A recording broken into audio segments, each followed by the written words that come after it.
ગાય માતાની કૃતજ્ઞતા વ્યક્ત કરવાનો દિવસ બોળચોથ, જેને ગાયચોથ કે બહુલા ચોથ પણ કહેવાય છે. ગાય માતાના આપણી ઉપર અનેક ઉપકારો રહેલા છે. આ ઉપકારનો ઋણ ચૂકવવાનો દિવસ એટલે બોળચોથ તરીકે આપણે ઉજવીએ છીએ. આ દિવસે મગ અને બાજરીના રોટલાનું એકટાણું કરી ગાય માતા અને તેના વાછરડાની પૂજા કરી પ્રદક્ષિણા કરવામાં આવે છે અને ગાય માતાને અંતઃપૂર્વક પ્રાર્થના કરવામાં આવે છે કે હે ગાય માતા, અમારું અને અમારા સંતાનોનું હર હંમેશા પોષણ અને રક્ષણ કરજો. આ રીતે બોળચોથનું વ્રત પૂરી શ્રદ્ધા અને ભક્તિથી ગુજરાતમાં બહેનો આજે પણ કરે છે. તો મિત્રો, આ હતું બોળચોથ વ્રતનું મહાત્મ્ય, વ્રતની પૂજન વિધિ અને હવે સાંભળશું વ્રતની કથા. બોલો ભગવાન ભોળાનાથની જય, બોલો ગાય માતાની જય. એક ગામમાં સાસુ અને વહુ રહેતા હતા. શ્રાવણ માસ આવ્યો એટલે તેની વદ ચોથના દિવસે સાસુ નદીએ નહાવા જતા તેની વહુને કહેતા ગયા કે વહુ, આજે બોળચોથ છે, માટે હું નદીએ નાહવા જાઉં છું, પાછી આવું ત્યાં સુધીમાં તું ઘઉલો રાંધીને રાખજે. સાસુએ ઘઉંની રસોઈ કરવાની વાત કરી હતી, પરંતુ વહુ બિચારી ભોળી હતી. તે ઘઉલાનો અર્થ સમજી ન શકી અને વાછરડાનું નામ પણ ઘઉલો જ હતું. એટલે વહુએ બિચારીએ ઘઉલો ખાંડી નાખ્યો, વાછરડો ખાંડી નાખ્યો અને ચૂલે રાંધવા ચડાવ્યો. સાસુ તો નદીએથી નાહી અને ઘરે આવ્યા અને વહુને પૂછ્યું કે વહુ, ઘઉલો રાંધ્યો ને? તો વહુ કહે, રાંધ્યો તો છે, પણ ઘઉલો તો ખૂબ તોફાની, જેમ તેમ કરીને ખાંડ્યો અને પછી માંડ ચૂલે ચડાવ્યો. આ સાંભળીને સાસુને તો બીક લાગી અને તેણે વહુને પૂછ્યું કે વહુ, તમે કયા ઘઉલાની વાત કરો છો? તો વહુ કહે, કેમ વળી, ઘઉલો તે વળી બીજો કયો હશે? આપણી ગાયનો વાછરડો, તે જ ઘઉલો. વહુએ ચોખવટથી વાત કરી અને સાસુમાએ તો અફસોસ કરી અને બોલ્યા કે અરે રે વહુ, આ તમે શું કર્યું? હવે શું થશે? આજે તો બોળચોથ છે અને હમણાં ગામના લોકો ગાય વાછરડાની સેવા પૂજા કરવા આવશે, તો આપણે તેને શું જવાબ આપીશું? વળી આપણી ગાય સીમમાંથી પાછી આવશે અને તેના વાછરડાને નહીં જુએ તો ઝૂરી મરશે. વહુ, તમે આ શું કરી નાખ્યું? હવે શું કરીશું? વહુ, તમે એમ કરો, આ હાંડલો ઉકરડે જઈ દાટી આવો. અને સાસુજીના કહેવાથી વહુ તો ઘઉલો રાંધેલું હાંડલો ઉકરડે જઈ દાટી આવી. સાસુ અને વહુ તો ઘરના દરવાજા બંધ કરી બેસી ગયા. આ બાજુ વાછરડાની માં ગાય સવારથી ગામને પાદર ચરવા ગયેલી પાછી આવી અને તેને ખબર પડી કે મારો બાળ ઘઉલો મરણ પામ્યો છે અને તેને ઉકરડામાં દાટવામાં આવ્યો છે. ગાય તો ઠેકડા મારતી અને ભાંભરતી આવી અને પોતાના શિંગડા વડે જ્યાં પેલું હાંડલું દાટેલું હતું ત્યાં માટી અને કચરો ઉખાડી નાખ્યો અને તેનું શિંગડું હાંડલું ફોડતા જ તેમાંથી જીવતો ઘઉલો વાછરડો બહાર આવ્યો અને પોતાની માતાને જોતા જ તેને ધાવા લાગ્યો. ઘઉલાની માં ગાયને પોતાનું બાળક જીવતું જોતા ટાઢક વળી અને એ પણ વાછરડાને પોતાની જીભ વડે ચાટીને વહાલ કરવા લાગી. આખાય ગામમાં ગાયો તો ઘણી હતી અને ગામડું હતું એટલે ગાયો તો હોય જ ને, પણ ગાય અને વાછરડાના રંગ એક જ હોય તેવી એક રંગી ગાય અને વાછરડું તો આ જ હતા. બોળચોથનું વ્રત કરતી સ્ત્રીઓ આ જ ગાય વાછરડાનું દર વર્ષે પૂજન કરતી અને ગામની સ્ત્રીઓ તો સાસુ વહુને ઘરે આવી અને ડેલીનું બારણું ખખડાવતા બોલી કે ઓ ડોશીમાં, ઓ સાસુ વહુ, ડેલી કેમ બંધ કરીને બેઠા છો? ડેલીના દ્વાર ખોલો. ક્યાં છે એક રંગી ગાય અને ઓલો વાછરડો? અમે તો તેની પૂજા કરવા આવ્યા છીએ. આખા ગામની સ્ત્રીઓ ગાય વાછરડાની પૂજા કરવા આવી છે, પણ સાસુ વહુ શું મોઢું લઈને બારણા ખોલે?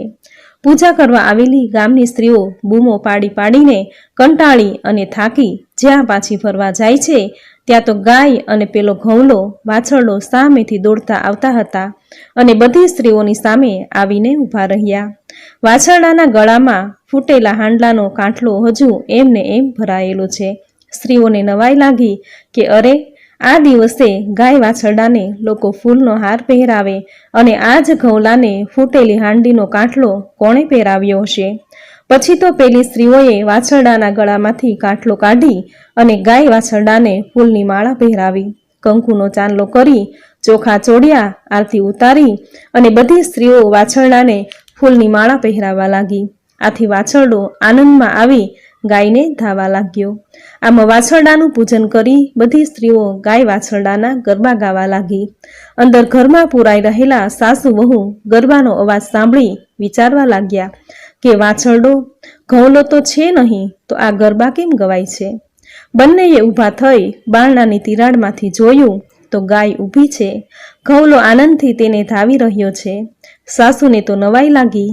તેને થયું કે હવે બારણા ખોલવામાં કોઈ વાંધો નથી, અને સાસુ અને વહુ બારણું ખોલી બહાર આવ્યા અને ગાય તથા ઘઉલાની પૂજા કરી બે હાથ જોડી અને કહ્યું કે બહેનો, તમારા બધાના વ્રતના પ્રભાવથી જ મારો ઘઉલો સજીવન થયો છે.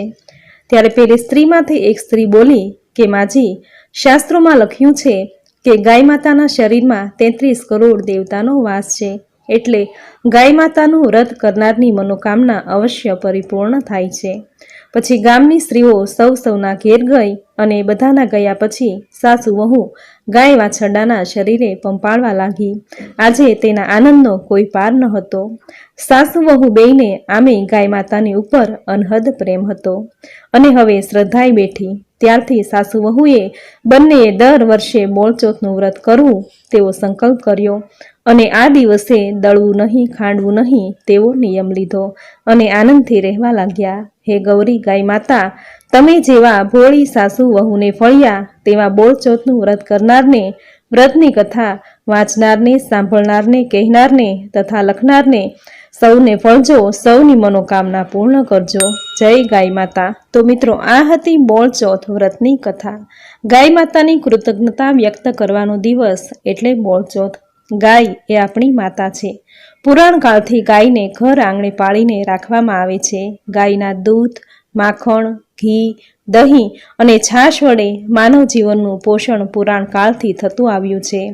ગાયની સંતતિ એટલે બળદ, જે ખેતીના કામમાં ઉપયોગી થાય છે.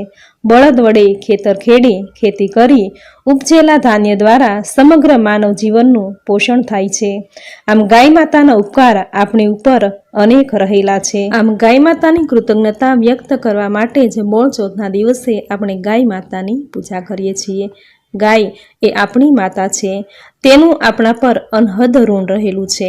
આ ઋણ આપણે ચૂકવી શકીએ તેમ નથી. મિત્રો, ગાય માતાની કૃતજ્ઞતા વ્યક્ત કરવા, ગાય માતાનું ઋણ ચૂકવવા આપણે બીજું તો ન કરી શકીએ, પરંતુ જ્યારે આપણે ઘરમાં રસોડે પહેલી રોટલી ગાય માટે જરૂર કાઢી શકીએ.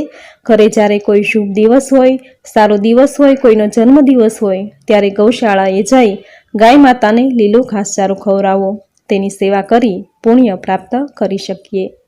ગાય માતામાં 33 કરોડ દેવતાનો વાસ છે. તેના ગૌમૂત્ર અને છાણમાં માતા લક્ષ્મીનો વાસ છે. ગાય માતાના શરીર પર હાથ ફેરવવા માત્રથી જ શરીરના અનેક રોગો નાશ પામે છે. શાસ્ત્રોમાં પણ કહેલું છે કે પહેલી રોટલી ગાયની. આથી સવારે ઘરના રસોડે રોટલી બનાવો ત્યારે પહેલી રોટલી ગાય માતા માટે જરૂર બનાવજો અને પોતાના હાથે ખવડાવજો. શાસ્ત્રોમાં પણ કહેલું છે કે જે વ્યક્તિ તેના હાથે ગાયની રોટલી ખવડાવે છે અને ગાય માતાની જીભનો સ્પર્શ આપણી હથેળીમાં થાય છે, તેના ભાગ્યની રેખા પ્રબળ થાય છે. તેના ભાગ્યના દરવાજા ખુલી જાય છે. આથી આ કથા સાંભળનાર દરેક બહેનો આજથી નિયમ લેજો, વ્રત લેજો કે સવારે રોટલી બનાવો ત્યારે પહેલી રોટલી ગાય માતાની જરૂર કાઢવી. આ વ્રત સંકલ્પ જરૂર લેજો. નિત્ય ગાય માતા માટે રોટલી કાઢજો. તમારા જીવનમાં શુભતા, મંગલતા આવશે. ઘરમાં બરકત આવશે. ધંધા રોજગારમાં જરૂર પ્રગતિ થશે. ગાય માતાની સેવા પૂજા કરવાથી ગ્રહ દોષ દૂર થાય છે. ઘરની ગરીબી, રોગ નાશ પામે છે. મિત્રો, ગાય માતાની પૂજા કરવાથી 33 કરોડ દેવતાની પૂજા કર્યાનું પુણ્ય ફળ પ્રાપ્ત થાય છે. ગાયની ખરીમાં સૂર્ય નાડી રહેલી છે. આથી ગાય માતાના શરીર પર હાથ ફેરવવા માત્રથી જ સૂર્ય ગ્રહ તેમજ ગુરુ ગ્રહ મજબૂત થાય છે. સમાજમાં માન, સન્માન, પ્રતિષ્ઠા, યશ, કીર્તિ, લક્ષ્મી અને સંતાનની પ્રાપ્તિ થાય છે. આવો પ્રભાવ છે ગાય માતાની સેવા પૂજા કરવાનો, ગાય માતાને રોટલી ખવડાવવાનો. તો મિત્રો, આ હતું ગાય માતાની કૃતજ્ઞતા વ્યક્ત કરવાનું વ્રત, બોળચોથ વ્રતની વિધિ, તેનું મહાત્મ્ય અને કથા વાર્તા, જે તમે પૂરી શ્રદ્ધાથી અંત સુધી સાંભળી, જે સાંભળવી તમને જરૂર ગમી હશે. તો વિડીયોને લાઈક કરી કોમેન્ટમાં જય ગાય માતા જરૂર લખજો. ગાય માતાની સેવા કરવા જેણે આ પૃથ્વી પર જન્મ લીધો એવા જગતના નાથ ભગવાન શ્રી કૃષ્ણની કૃપાને પ્રાપ્ત કરવા જય શ્રી કૃષ્ણ જરૂર લખજો. તો ફરી મળીશું આવી જ નવી ધાર્મિક માહિતી, નવી ધાર્મિક કથા સાથે. ત્યાં સુધી આપ સૌને